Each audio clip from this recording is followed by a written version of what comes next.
हाल ही में केंद्र सरकार ने अनुच्छेद 240 के तहत लद्दाख के लिए 5 नई नियमावलियां अधिसूचित की हैं, जिनका उद्देश्य स्थानीय लोगों की लंबे समय से चली आ रही मांगों को पूरा करना है। दरअसल 2019 में अनुच्छेद 370 हटाए जाने के बाद लद्दाख को एक केंद्र शासित प्रदेश बनाया गया, लेकिन उसे विधानसभा नहीं दी गई। इसके बाद लेह और कारगिल में व्यापक विरोध हुआ, जिसमें राज्य का दर्जा 6ठी अनुसूची में शामिल किए जाने, स्थानीय लोगों के लिए सरकारी नौकरियों में आरक्षण और संसद में लेह और कारगिल दोनों के लिए प्रतिनिधित्व जैसी मांगें उठाई गईं।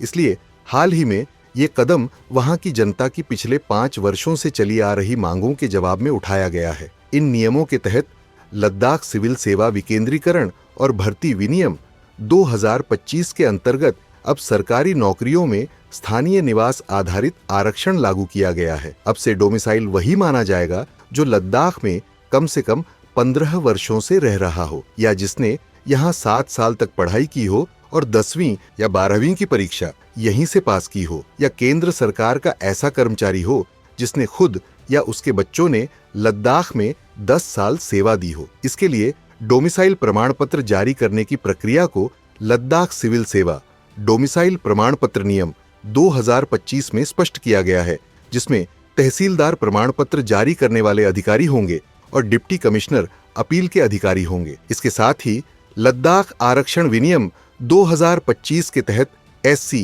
ST, OBC और अन्य वर्गों के लिए आरक्षण की सीमा 85% तक बढ़ा दी गई है, जबकि EWS को अलग से 10% आरक्षण दिया गया है, जिसे अब मेडिकल, इंजीनियरिंग जैसे पेशेवर संस्थानों में भी लागू किया जाएगा। इसके अलावा लद्दाख राजकीय भाषाएं विनियम 2025 के अनुसार अंग्रेजी, हिंदी, उर्दू, भोटी और पुर्गी को आधिकारिक भाषा का दर्जा दिया गया है, जबकि शिना, ब्रोक्सकट, बाल्टी और लद्दाखी जैसी जनजातीय भाषाओं को संरक्षण और संवर्धन देने का प्रावधान किया गया है।